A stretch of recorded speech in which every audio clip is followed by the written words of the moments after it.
I'm utterly disappointed in you." These words from the department head, Lorraine, pierced my ears. As I cleared my desk, I felt the cold gaze of my female boss and heard the snickers of those around me. I, once a promising new graduate, never imagined stumbling like this. Lorraine, who was the cause of it all, smiled maliciously. "I heard that your wife even dumped you. She served you divorce papers the day after the personal change, didn't she? What about it? Just thinking how pitiful it is." Lorraine chuckled mockingly. I glared at her briefly, lifting a cardboard box filled with my belongings. My wife was no longer at home, leaving only the divorce papers in my possession.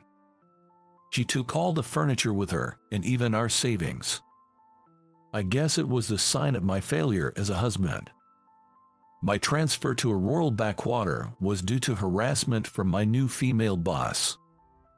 Though Lorraine often sneered at me, I never expected to be blamed for the work mistakes that she made. Blamed for them, I was transferred to a branch office in the countryside. My ex-wife, whom I married right after university, left me, probably thinking I let her down. While packing up my things, I was approached by my colleague, Jordan. "I'm going to miss you around here." "Well, there's nothing I can do. I'm no longer needed here." "Then, there must be something for you to do in the new place you're going to." "Maybe. Thanks for everything. See you." I left my old workplace with all my belongings, and soon after that, I moved to the rural town I was relegated to. What a joy to have such a young guy join us right at the start of the year. "Welcome aboard. Cheers." On the first day of work at the branch office, everyone welcomed me, even throwing a welcome party in the meeting room. The treatment here was so different from what I received at the head office. Man, there are only older people working here, barely managing to use the modern technology. We can type on Word, like we used to do on a typewriter, but that's about it. Do you even know what a typewriter is? Yes, I do.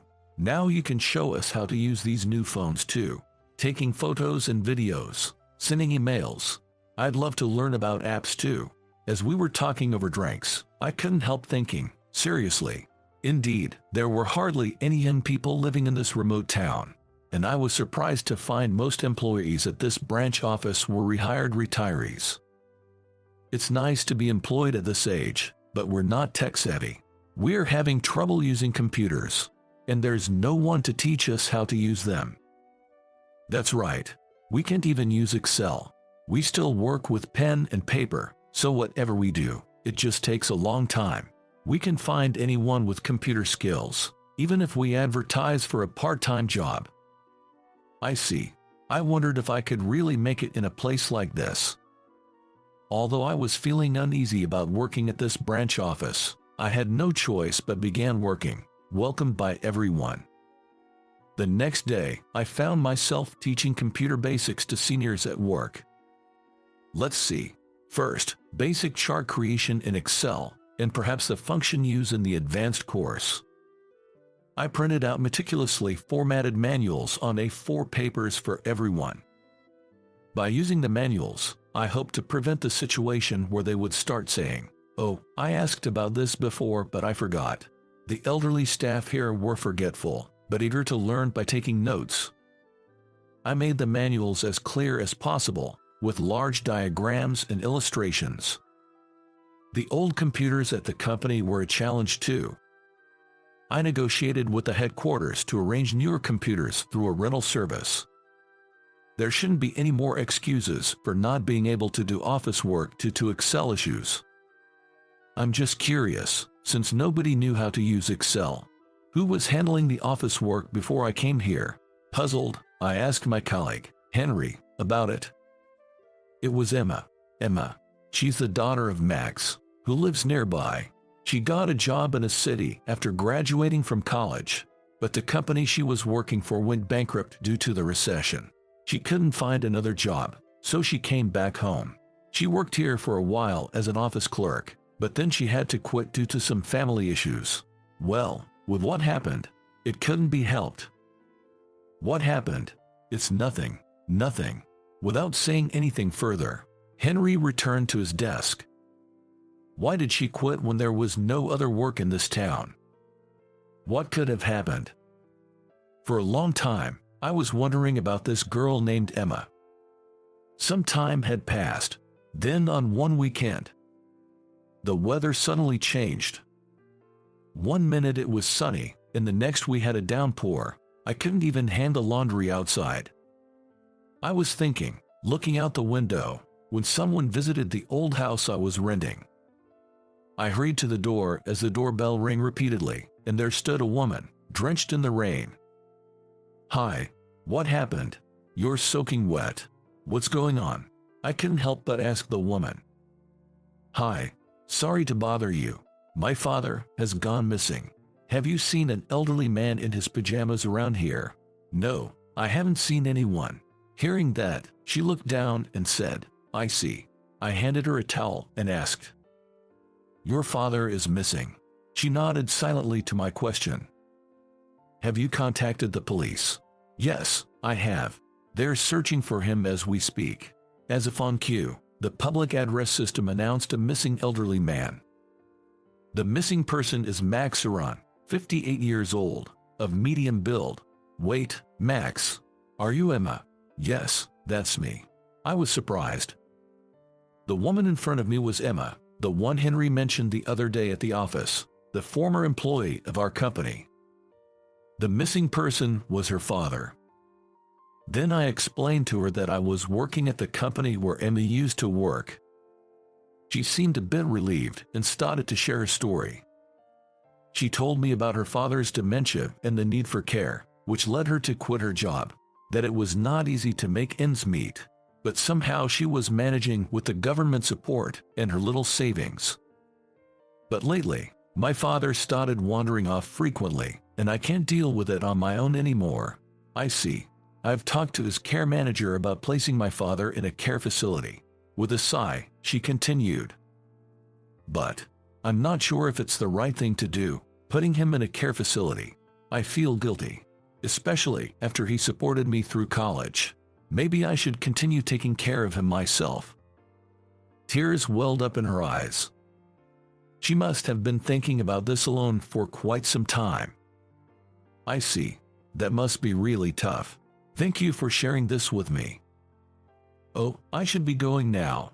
Are you going to continue looking for your father on your own?" "Yes. I can keep bothering others with this. You should change out of those wet clothes, even if it's warm outside." "Oh." Her face turned red. Embarrassed, she hugged herself and looked down. "Oh, no, I'm sorry for my appearance." Just then, the emergency broadcast resumed. "Max has been found safe. Thank you all for your assistance." "Oh, they found my father. That's great to hear." "Yes, I'm so glad. Thank you," she said with a smile. I found myself worrying about her and impulsively offered my help. "If you like, I can come with you to pick up your father. I can bring my car right now." "But that'll be too much. We've just met. I'm an employee of the company you used to work for. I heard about you from others. Given the situation, let me help you." "Okay, thank you." She reluctantly agreed to my offer. After that, I drove her to pick up Max.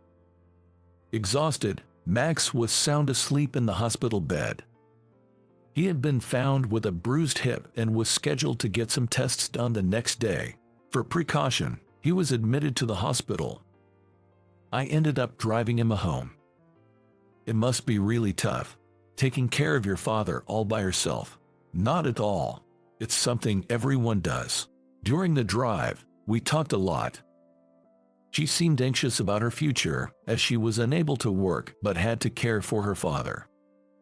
"I'd prefer to stay at home as much as possible," she said, looking vulnerable.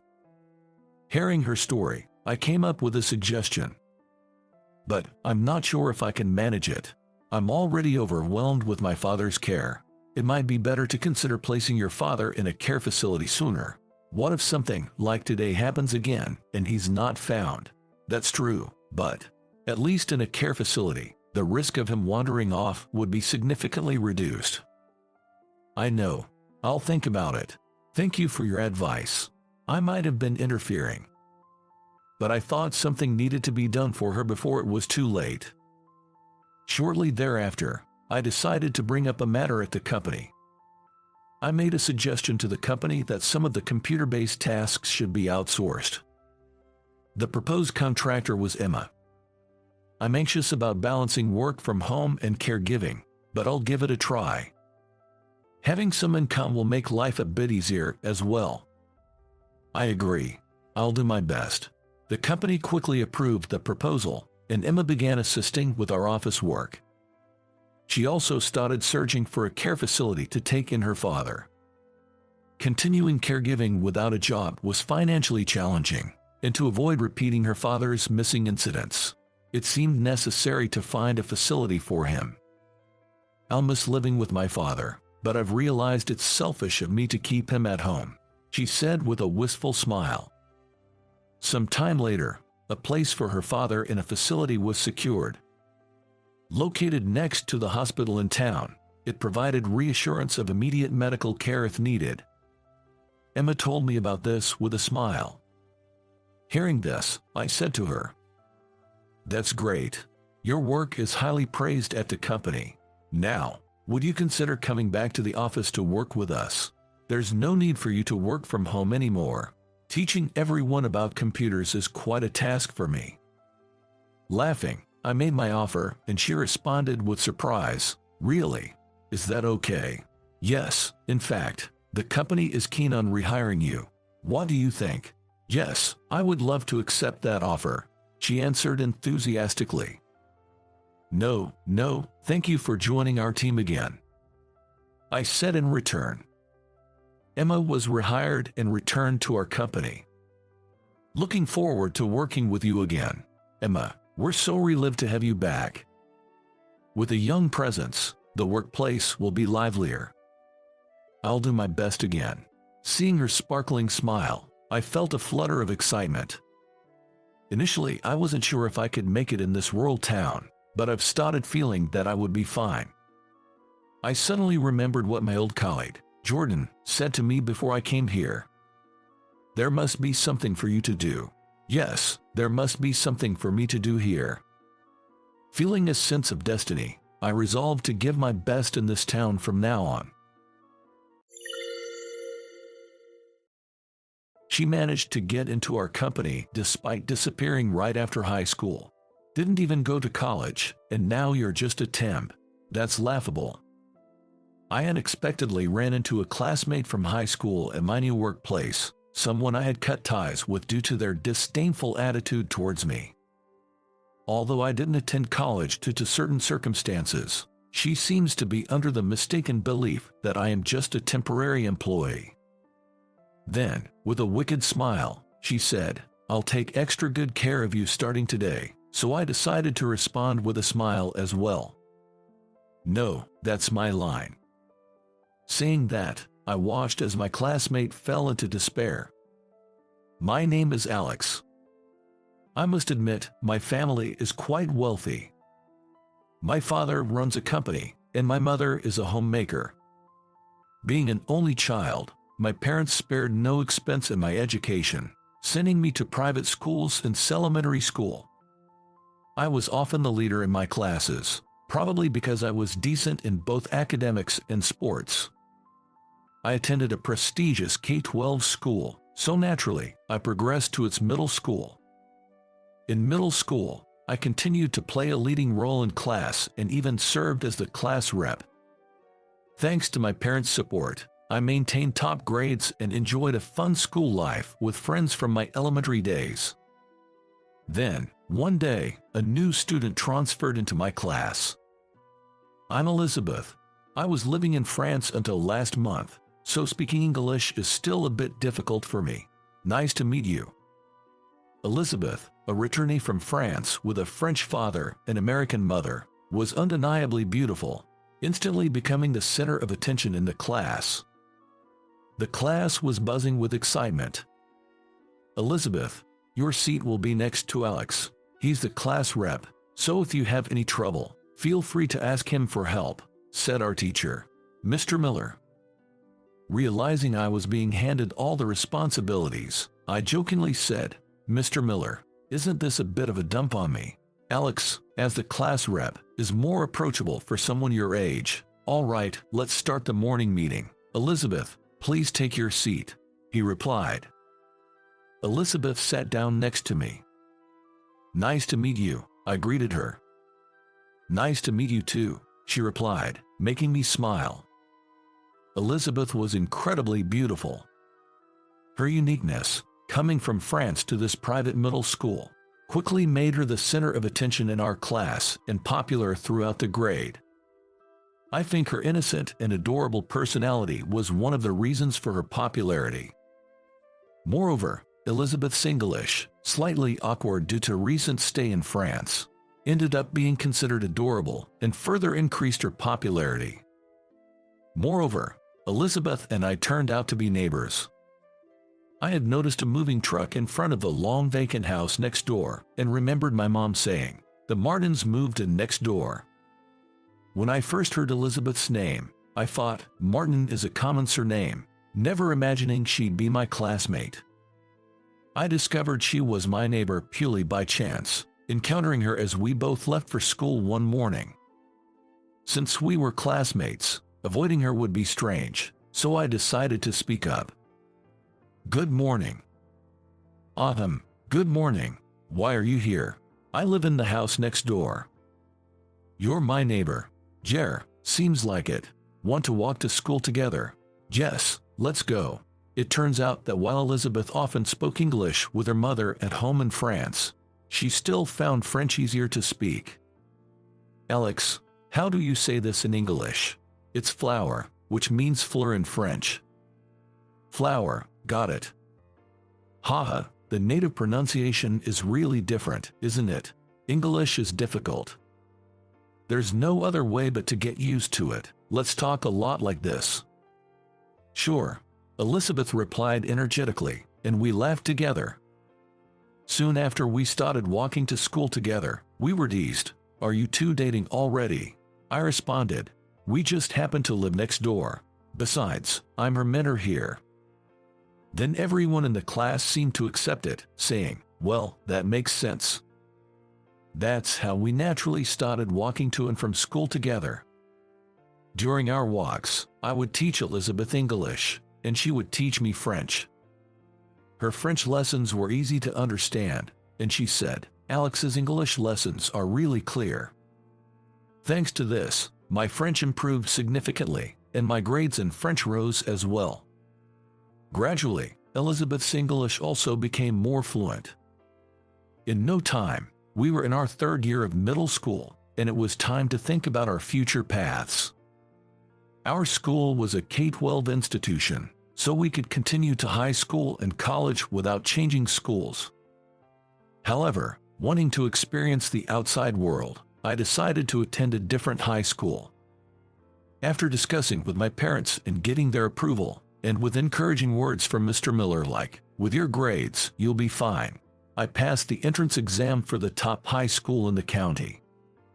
Surprisingly, I found Elizabeth at the same exam venue. She was also applying to this high school.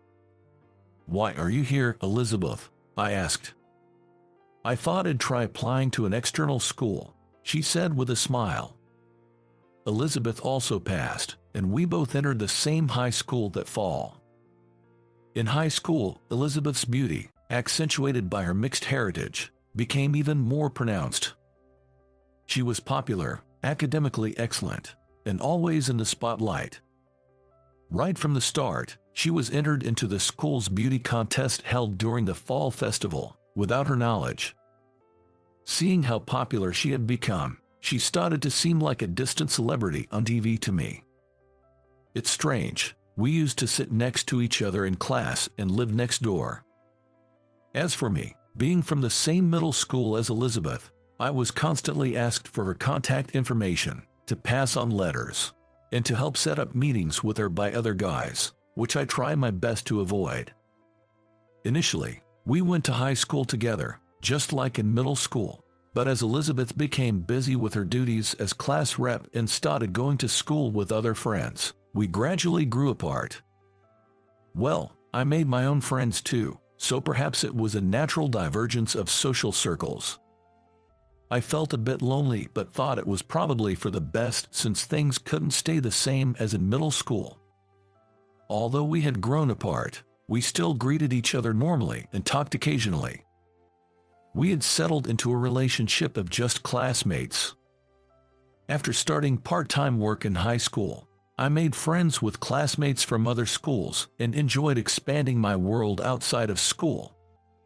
In my second year, I chose the liberal arts track and ended up in the same class as Elizabeth, but we hardly talked. Our conversations, when they did happen, were brief, and as classmates, I spent more time talking and hanging out with a few other boys in our liberal arts class and would head straight to work after school. Elizabeth was busy with her club activities, so it was rare for us to interact. In my senior year, I got into a hobby with friends from other schools and started focusing more on that.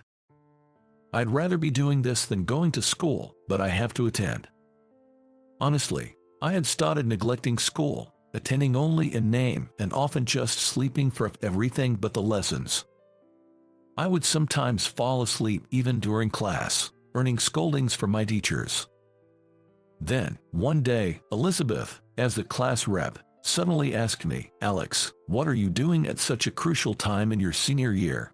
It had been a long time since we had a conversation like this. "Just busy with various things," I replied. "What kind of things?" "Nothing that concerns you, Elizabeth. It's just something I enjoy doing." Hearing this, Elizabeth looked visibly upset. I absent-mindedly thought about how Elizabeth still wears her emotions on her sleeve. "If it's none of my business, I can't say much, but you need to be careful. It will affect your grades and your transcript," Elizabeth warned. "Yeah, I'll be more mindful. Thanks, Elizabeth." Though I replied this way, I continued to be busy with my own things, spending most of my days at school sleeping. We overcame the midterms and finals, and then it was summer break. While everyone else was attending summer courses as part of their university entrance exam preparations, I didn't attend any and spent my time immersed in part-time work. During this period, I rarely went home, so I didn't attend school either. I received messages from Elizabeth and other classmates asking, "Aren't you taking the summer courses?" However, I only replied, "I'm too busy with various things to attend." Then, when September arrived and summer break ended, as I entered the classroom saying, "Good morning," Elizabeth appeared in front of me. "Alex, what do you mean by not attending any of the summer classes?" she exclaimed. "Huh? You were the only one in our class who didn't attend. What were you doing while everyone else was working hard?" I didn't quite understand why Elizabeth was so upset about me not attending the classes, but I decided to be honest about what I had decided over the summer. "I've decided not to go to college. There's something I want to do after graduating from high school, so I'm going to pursue that." Elizabeth looked at me, astonished. "I can't believe it. You're always sleeping in class, and now you're not even considering college. I never thought you were such a slothful person." "Slothful? Going to college isn't everything in life. Besides, I can always go to college if I feel like it, but right now, I want to focus on what I really want to do." Life isn't that easy. It won't just work out like that. Elizabeth seemed on the verge of tears as she said this. I didn't understand why she was getting so emotional, but I was well aware that life isn't easy. "I know. That's why I'm working hard right now, preparing so I don't fail," I replied, but Elizabeth gave me a sharp look and returned to her seat. After that, Elizabeth never spoke to me again. Later, I heard from her mother that Elizabeth got into a famous national university. It seems that all of my classmates, except for me, got accepted into universities. My teacher, Mr. Anderson, repeatedly suggested, "Alex, you should consider going to college too," but I consistently declined. Eventually, I graduated from high school and left home. 10 years passed, and I was now 28. Since then, I had been following my own path, achieved my goals, and was working every day. And today, I am at my new workplace. I was excited to be working somewhere different from where I had been previously employed. I wondered about my new colleagues, hoping they would be good people. As I was thinking this, Alex, someone called my name. I turned around to see my colleague, Michael. Michael, good to see you looking well. Of course, man, you too. Michael, whom I hadn't seen in a while, playfully slapped my shoulder, and I returned the gesture. What brings you here, busy as you are? I thought I'd give you a tour of the office. Really, you? Yeah, I'm the most knowledgeable about this place. Let's go, newbie. I'm not a newbie. We laughed as Michael showed me around the office. Although the company has its own cafeteria, I wanted to see what was around the office. During the lunch break, I walked around and found a nearby cafe. It seemed they had a lunch menu. Perfect, I'll eat here, I thought to myself. I decided to enter the cafe. After being seated and ordering from the lunch menu, I was checking my phone when... could it be, Alex? I heard my name and looked up to see a woman standing there. She had beautiful features and somewhat resembled Elizabeth, my childhood friend. But it's been nearly 10 years since I last saw Elizabeth, so I had no idea how she might look now. Why do you know my name? It's me, Elizabeth. We were together in high school, remember? Really, Elizabeth? I stood up in surprise. Yes, I'm Elizabeth. I wasn't sure if you were really Alex either. I'm surprised you recognized me. I just thought you looked similar, Elizabeth said with a laugh. Somehow, it felt like a long time since I had seen Elizabeth smile. It was not just because it had been a long time since we met, but I felt like I hadn't seen her smile much. But why are you here? Oh, I just transferred to a company nearby today. Which company? Well, do you know Moon World? That's where I'm working now. Moon World? I work there. What? I had no idea Elizabeth was an employee in my company. It was completely unexpected. Come to think of it, I heard a new guy was starting today. Could that be you? Maybe so. Our company was actively recruiting mid-career hires, so new employees joining wasn't unusual. So, you're a temp then. I heard the new guy was a temp.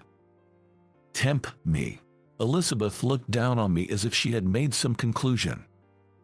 You disappeared right after high school, and now you've managed to get into our company. Wait, her words seemed quite sharp.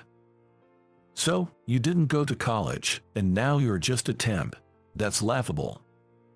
Elizabeth laughed more and said, from today, as a regular employee and your senior, I'll be taking good care of you, with a mischievous smile.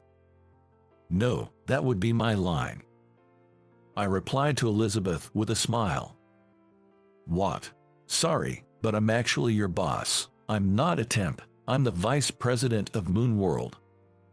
Elizabeth's mouth dropped open at my words, and after a moment, she said, What are you talking about? Is this some kind of joke? It's no joke.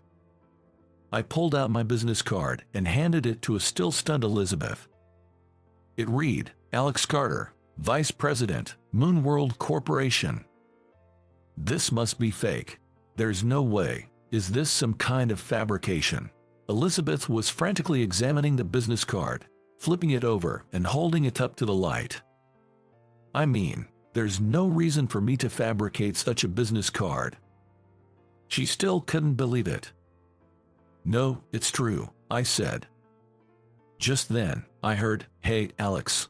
Today seems to be a day for being called out, and there was Michael. President Thompson. Hey, Elizabeth, you're here too. Having lunch? Yes. Alex, are you eating here? Mind if I join? Michael asked, so, of course, I agreed. Sure, let's eat together. Michael sat down beside me, called the waiter, and ordered the same lunch. President Thompson, This person is our company's vice president. When Elizabeth spoke to Michael, he casually confirmed, yeah, that's right. Alex had been working overseas for us, but we recently transferred him to the headquarters. Did you two know each other? You're about the same age, right? Elizabeth and I were classmates in middle and high school. Wow, really? That's quite a coincidence. Michael laughed. Soon, the lunch Michael and I ordered arrived, and we enjoyed our meal while chatting. Watching Michael and me talk amiably, Elizabeth seemed stunned and muttered, "So it really was true. I first met Michael at a fast food restaurant where I started working in high school. He was the same age and we hit it off immediately. One day, I want to do something big, rather than just living an ordinary life." One day, when Michael said that, I strongly agreed with him. I thought living a life of just going to college, getting a job at some company, and working there seemed uninteresting. Looking back, it might have been a childish longing to do something different from everyone else. But Michael and I decided to make our dream a reality. After discussing what we could do together, we decided to start our own company. Since Michael surprisingly liked cute things and curiosities, we came up with the idea of sourcing these items from around the world and selling them. Thanks to Elizabeth, during our school commutes, I had become proficient in French. So I traveled the world sourcing these items while Michael, attending a commercial high school, handled the administrative aspects.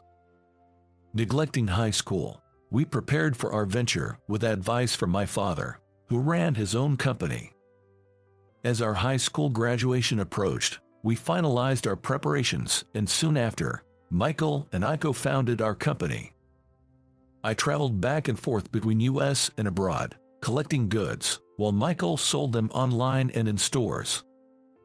Of course, at first, we faced many challenges and dangers during our trips abroad. We often ended up with products that broke easily or had our wallets and phones stolen countless times.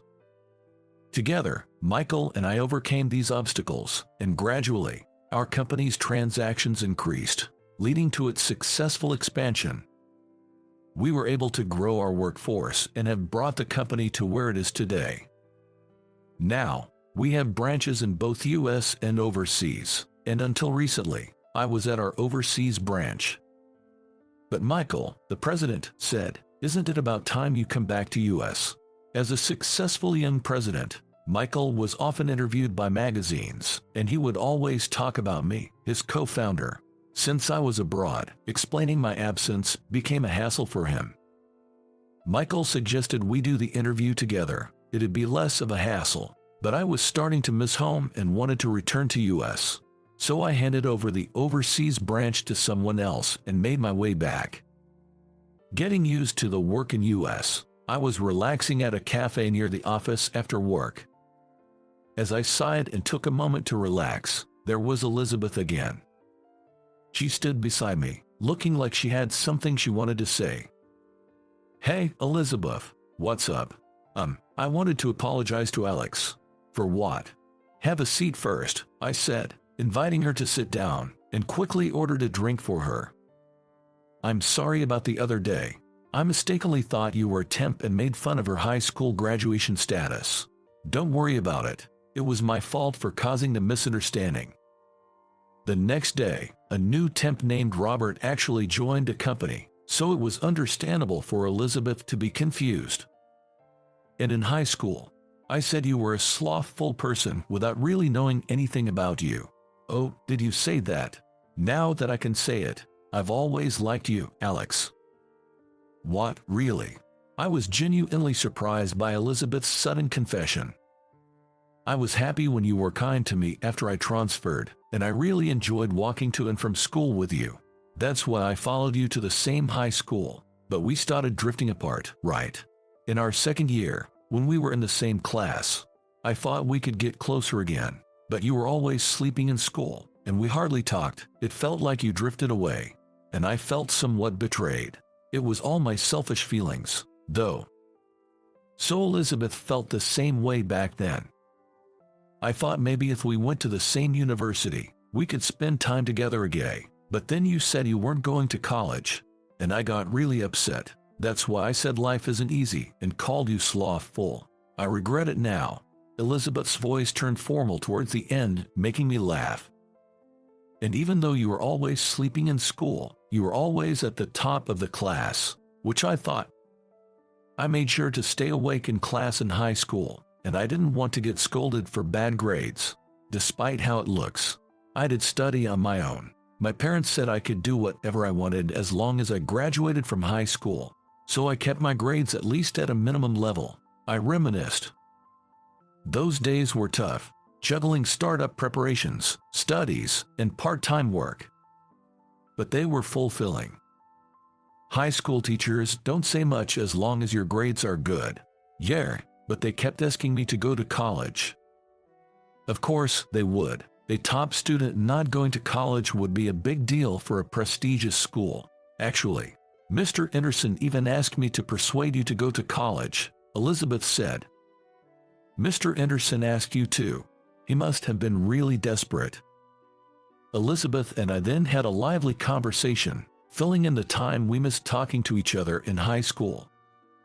I noticed in high school how Elizabeth was becoming more popular, and it felt like she was moving away from me. Hearing this, Elizabeth murmured, "I wonder if we wouldn't have drifted apart if we had been more honest with our feelings back then." Maybe. I wondered how Elizabeth would have reacted if I had told her back then, "Actually, I'm starting a business." Would she have supported me? Or would she have advised me to give up on that idea? After a brief silence, "Hey, Elizabeth, how about we start over as friends again?" "What?" "I was really happy about your confession. We drifted apart in high school, even as friends, but I've been thinking, I want to enjoy spending time with you again," I said. Elizabeth nodded in tears at my words. "Yeah, let's start over." From then on, Elizabeth and I began spending time together again as colleagues and friends. We went out for meals together, sometimes with Michael and other employees, and even hung out as a group. Elizabeth was just as innocently charming as before. Despite occasional arguments, I enjoyed the days spent with her. Eventually, I realized I liked Elizabeth and wanted to be with her more. The deciding factor was when a tipsy Elizabeth said one night, "The happiest time of my life was walking to and from school with you in middle school." Even when I dated others, I always thought the happiest time was when I spent time with you, she confessed. I was genuinely touched, realizing she had such feelings for me. Since I knew Elizabeth was single, during one of our dinners, I decided to confess. "Spending time as friends, I've realized I like you, Elizabeth. Will you go out with me?" I asked. "Yes," Elizabeth quickly nodded, and we started dating. About a year later, today marks the first anniversary of Elizabeth and my relationship. I decided to propose to Elizabeth today, planning the ultimate classic proposal. The venue is a restaurant with a beautiful night view. I meticulously planned the surprise proposal, coordinating everything with the restaurant staff. Midway through the meal, I excused myself to change into a tuxedo. I thought I might be overdoing it with the attire, but it's a special occasion, so I encouraged myself. Then, returning to our table, I knelt before Elizabeth and said, "Elizabeth, I will make you happy forever. Will you marry me?" Elizabeth nodded, tears in her eyes, and said, "Yes, I'd be honored." Having once prioritized my own ambitions and lost something important, I was grateful for the chance to start over and find happiness like this.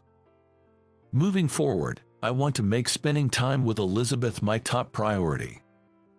Although I'm still young and might make mistakes in prioritizing, Elizabeth might too.